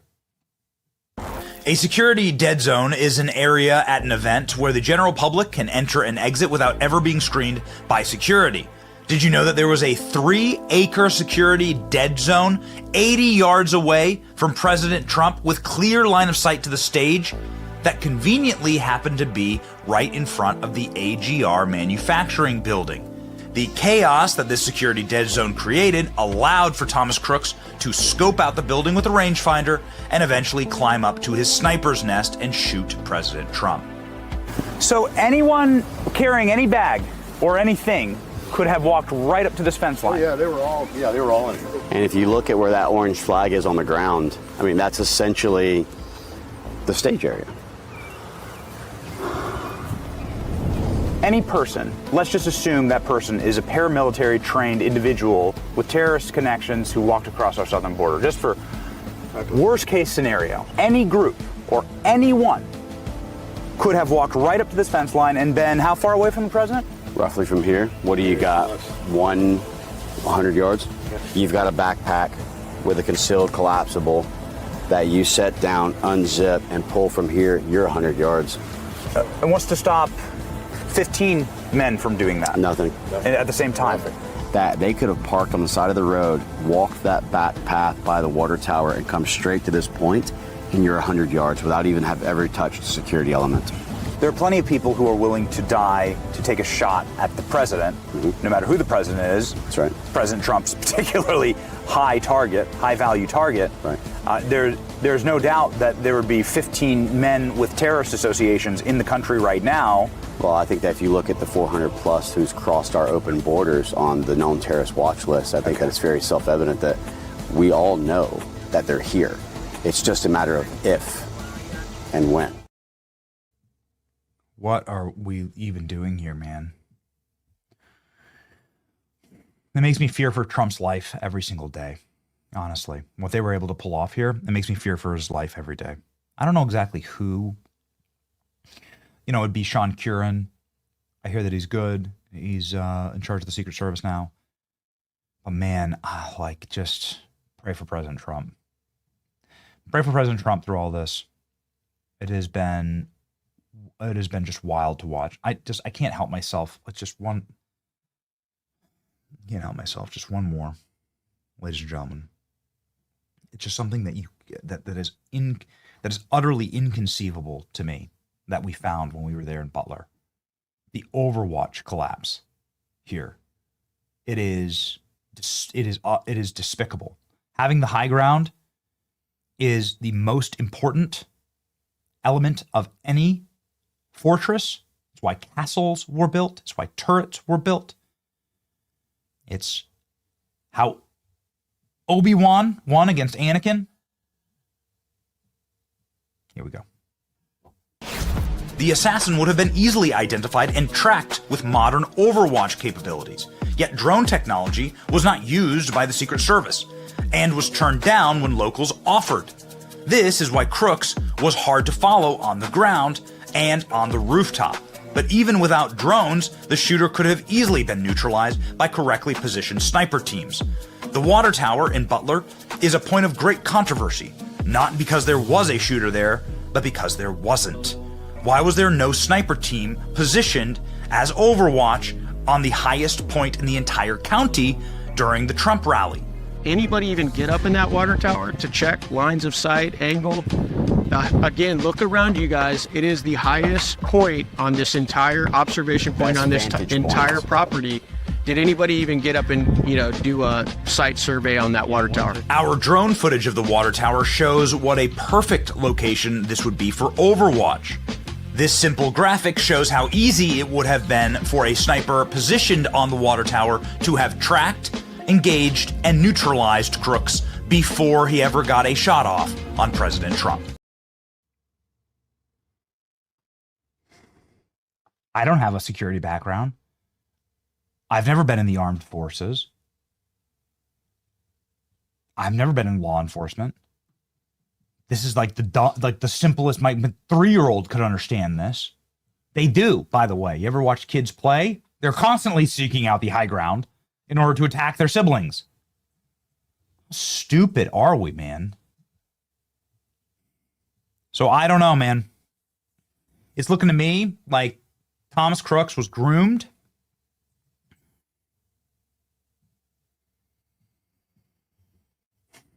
I've asked. It's not like I haven't asked.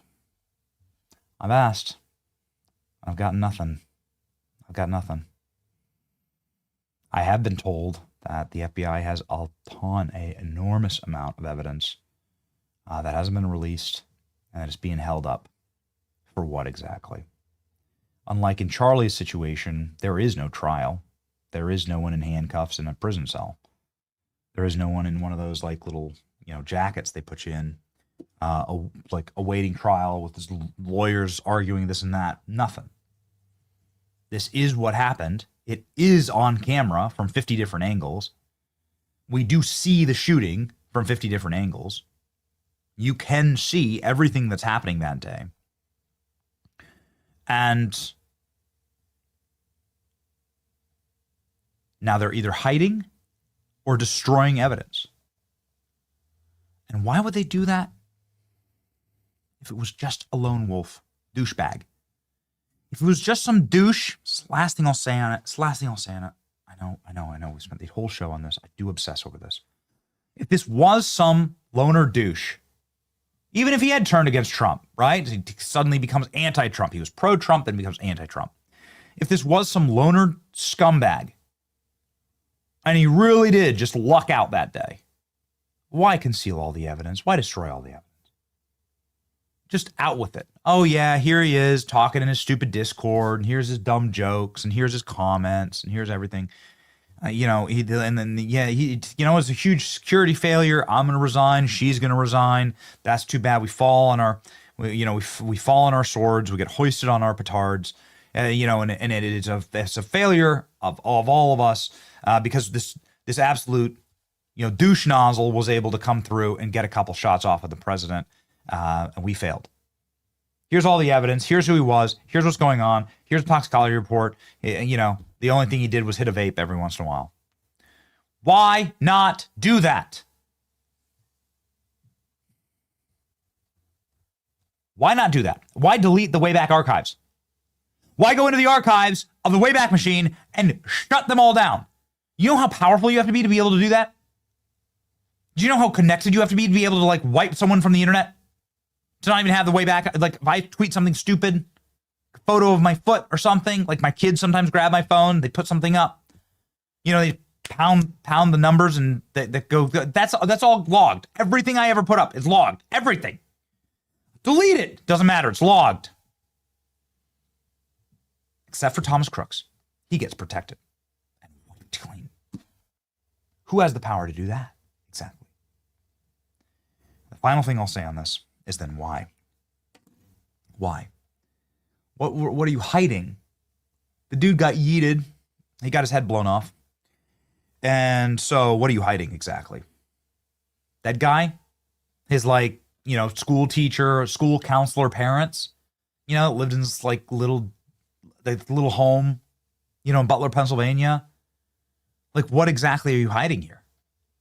What they're hiding, what's obvious, is they're hiding a network that groomed and or directed this activity from this broken young man.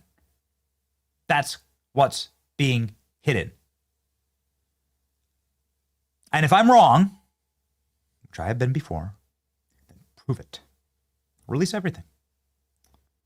Show me that he just somehow radicalized himself and flipped on President Trump all by himself and bought a bunch of bombs all by himself and bought a bunch of rifles all by himself and trained with the FBI all by himself and trained with the Department of Homeland Security all by himself and came up with these ideas himself, and that he just straight up lucked out that day.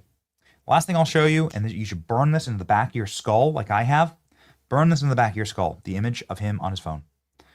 The image of Thomas Matthew Crooks in the minutes leading up to him killing Trump.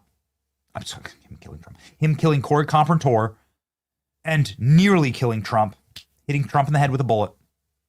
In the minutes before that happened, a sniper who was then inexplicably locked out of his sniper nest so that he couldn't neutralize Crooks. Crooks was on his phone with someone. What was he doing? Who was he on the phone with? Who was he talking with? Who's he getting orders from here? Who's he getting directions from? What the hell was going on his phone in that second? We deserve to know. It is our right as Americans to know. This greasy scum changed the course of history. He nearly changed the course. He changed the course of history. Okay, he hit President Trump in the head with a bullet. That changed history. We deserve to know who was giving him orders that day. Who was allowing him to fly his drone? Who was telling him where the security weaknesses were? Who was telling him that the snipers would be locked out of their sniper nest? Or that there was no overwatch? Or that he was free to fly the drone? Or that they'd take his tail off him? There's footage. I haven't seen it in a long time, and I'm not asking Alex to find it. This is a tough one. There's footage of a police officer who was set with the mission to actually take Crooks, who was a person of interest that day, obviously. He'd been flagged that day by the Secret Service. Don't let this guy in. He's behaving very strange. There's a police officer that was trailing him. And there's footage from the police car. From the police cruiser of Crooks. Again, lumbering and lunking around with his black backpack. And he's skulking all around the AGR building. American Glass Research Building. Where he fired the shots from. Why didn't that cop follow him? Why did that cop just let him go? Why didn't that cop do more things? Who called that cop off? Who told that cop to go away?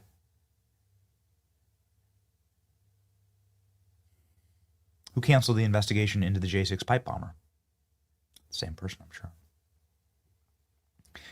All right. Why do we go off on this kind of stuff? Go off on this kind of stuff because it's how we lose the country, dude.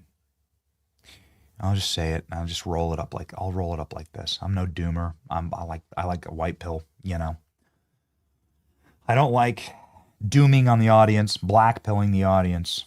I'm saying this kind of stuff because it actually is endemic to the collapse of a country. The ways a country collapses goes like this. The institutions built by good and decent and honorable men that are created in order for the public trust to do one thing, which is to serve the people of the nation. That's the sole and only purpose of your government.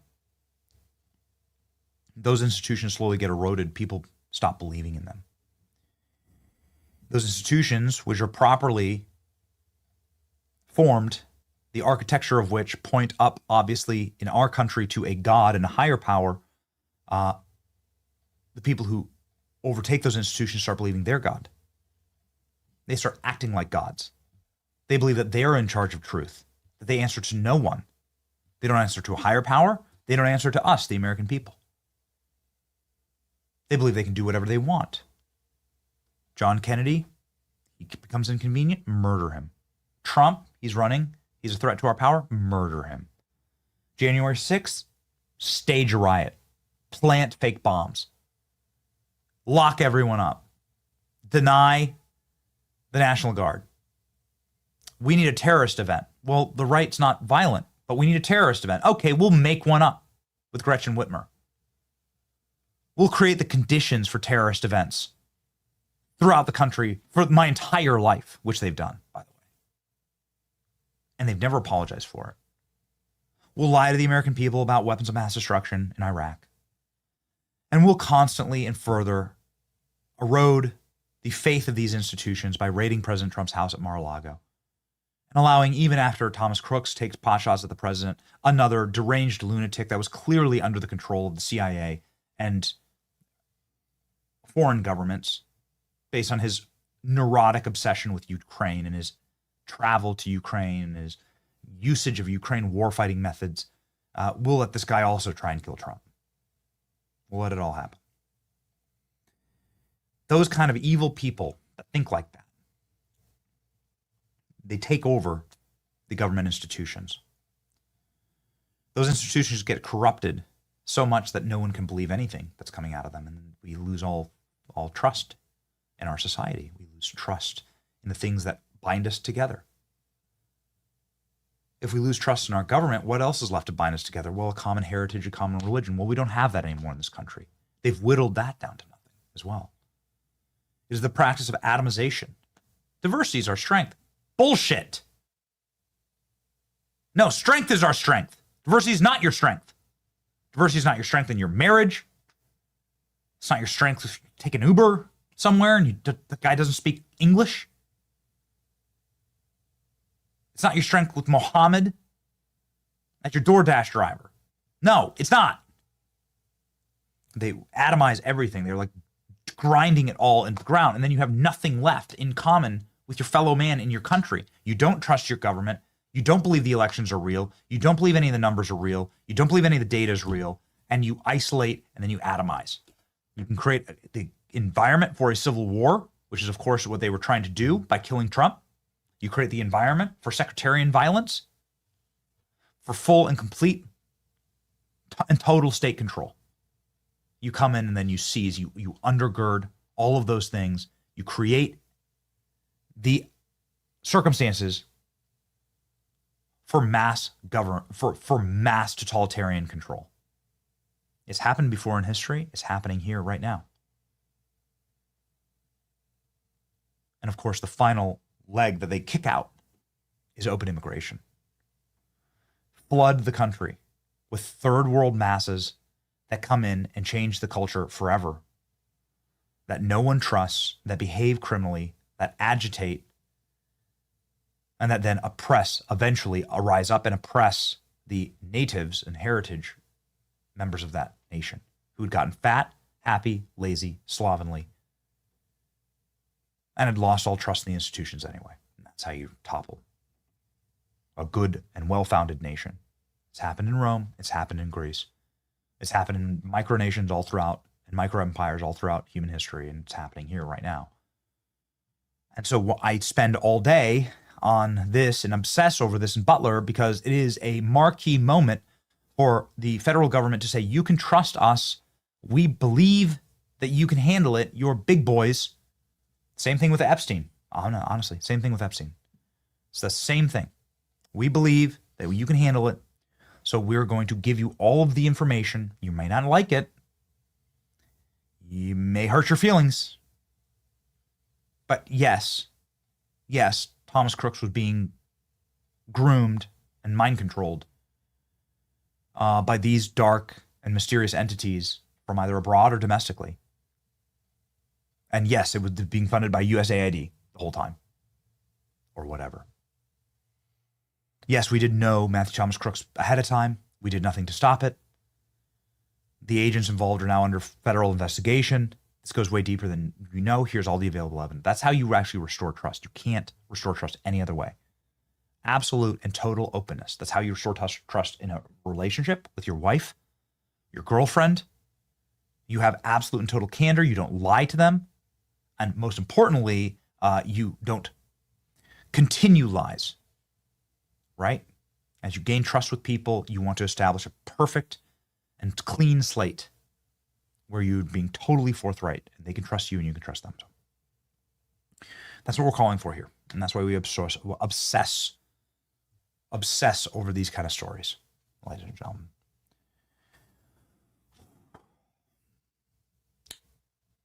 Anyway, let's change topics. I want to talk about Christmas. I do. I indeed want to talk about Christmas. Here are my Christmas ornaments. I have a box of them here. They are magical and special and delightful and will bring you delights beyond your wildest dreams. They are the Benny Christmas Ornament Store. It has so many special things that can bless your Christmas tree this year. Know this, that these ornaments are made, I like this one, Peace on Earth with the B-2 bomber. Peace on Earth, B-2 bomber. These ornaments, we have 12 of them, can be purchased in a full package. You can get all 12. You get 2 free if you do that. Or they're $5. How can you make an ornament here for $5, Benny? Well, you must have gone to filthy, dirty China in order to do that. Nope, we make them right here in America. U.S. veteran company makes them right here in America. His name's Ryan. And they print them and make them right in the state of Florida. No foreign labor was used in making these. It is our great honor to give them to you for $5. $5 each. Look at that. The Trump trash truck and Trump waving out of the window of the McDonald's. So special. All brought to you by the hands and craftsmen, American veterans. So please go ahead and order yours today. The link is in the description. And we wish to bring you Yuletide cheer and greetings with our sweet Christmas ornaments. Okay. We will be heading to hopefully the White House to put some on the White House Christmas tree. And then we'll be going to Trump Tower in the coming week. And we'll be putting one on the Trump Tower tree. So we're excited about all of that. Ladies and gentlemen, excited for you if you are somebody who is on Medicare to get proper Medicare enrollment advice. Chapter can help you out with that. Picking the right plan on Medicare is something that is critically important, especially in the year 2026 when healthcare premiums are skyrocketing. It's something that you want to make sure that you have coverage that you can count on. You deserve trustworthy advice, and I'm telling you about Chapter right now for that exact reason. They'll help you look at a nationwide plan, make sure you're picking the right one, and Chapter can help save people over $1,000 a year in picking the correct plan and make sure that you have the right coverage for you. Chapter makes it easy, and they can review your medical plan with you in under 20 minutes and find out what's best for you. Make the switch today. Speak to a trusted Chapter advisor by dialing pound 250 and say this keyword savings to take control of your healthcare. That's pound 250 keyword savings to speak to somebody at Chapter today. All right. Ladies and gentlemen, we have our polls for the day. We are entering into an election. It is now officially election season. So we head into our election season by doing our Polymarket to the polls, check the polls segment. Let's go.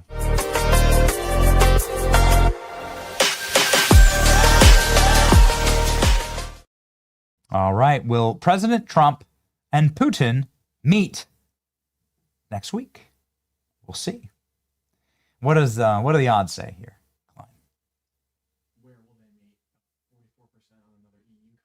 Okay. Where will they meet? Sorry about that. Where will Trump and Putin meet? Okay. 5%. I really kind of want this to happen. I'm kind of sick, frankly, of so much of our time and energy being spent on international issues. We have a lot of issues here at home. So let's go to the next one. Honestly, I don't like it. Honestly, I don't even like it. Will there be nuclear detonations in 2025? Trump says he's going to start testing nuclear weapons again. That's down to a 3% chance. I think that's a good thing.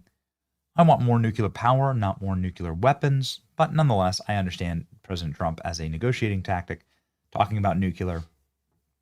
So I get it. But once again, I want our focus to be on the domestic issues of this nation and the critical problems therein. And so, ladies and gentlemen, we get to our Ask Benny Anything question of the day from the brigade and from the chat. Let's go.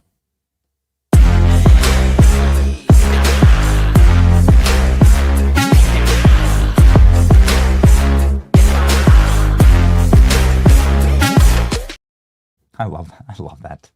I love that stinger. All right, here we go.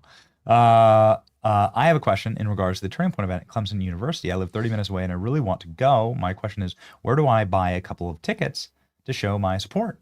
The event link is in the description right there. You don't have to buy anything, Megan, and I look forward to meeting you. But the event link is in the description, and you can get to it at events@tpusa.com. Events@tpusa.com. From Juiced Griffin. Benny, what do you predict the first thing is going wrong in New York will be? Well, it's already gone wrong, Juiced. What's gone wrong in New York is that the entire tax base is fleeing. And New York has lost trillions of dollars in their tax base, and they've lost hundreds of thousands, if not millions, of people, residents. And these are the high-income residents. And when you run out of those people to tax, well, what are you going to do? They've all fled. And it's going to accelerate, obviously. Photos of Mondami meeting with Elizabeth Warren. You're going to have like an entire city run by Elizabeth Warren. Get ready. Anthony Romano says, I don't have a question. Indeed, I just need to tell you thank you. Been subscribed to you on YouTube for a long time. Your impact in life has been a grace from God. Your verse of the day and your messaging, oath to the truth, respectfully, I love all that you do for us. Well, thank you, Anthony. We are humbled by God's grace. I love what the congressman said. I don't know why I get to be the congressman, but that's just what God's called me to do. I don't know why we're here. It's just like when you're a believer, I firmly and truthfully believe as a simple Christian in our Lord and Savior Jesus Christ, when you are a believer, what you do is you just walk.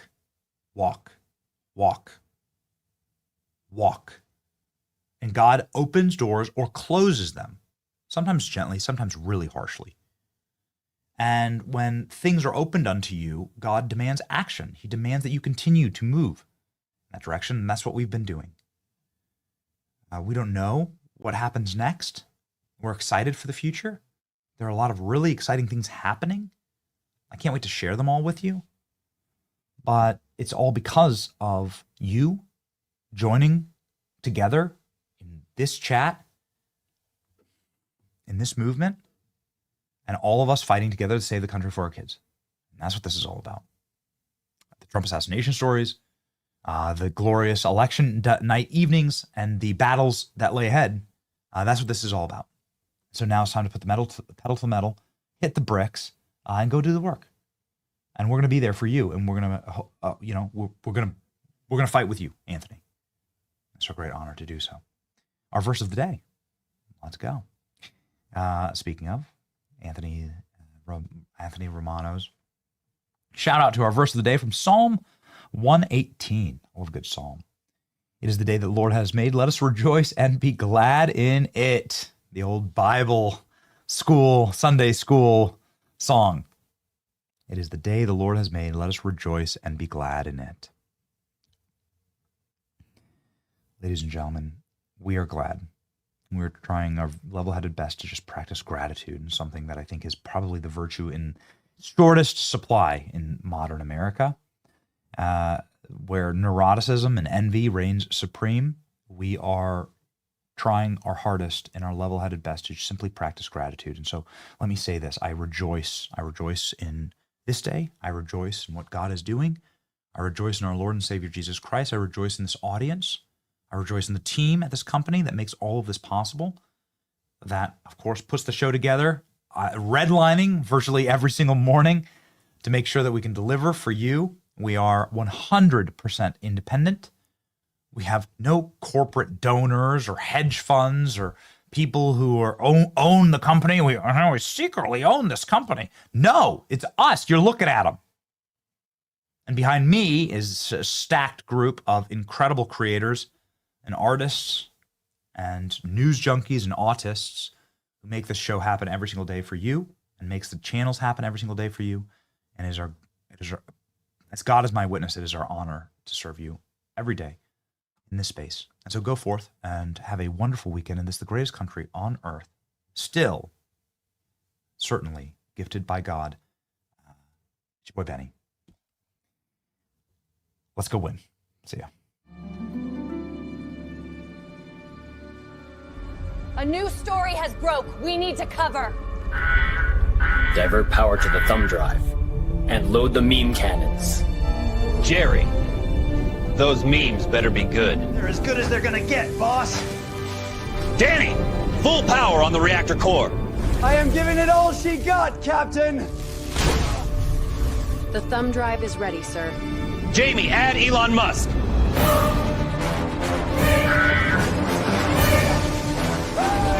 Klingon, make it go. Let's freaking go.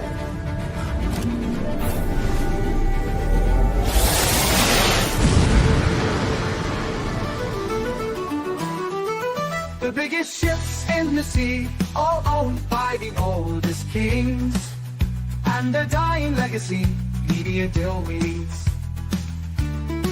Soon will the Benny Show come to mind. The salt from lives for fun. Leave the gold and bring the gun. We sail for #1.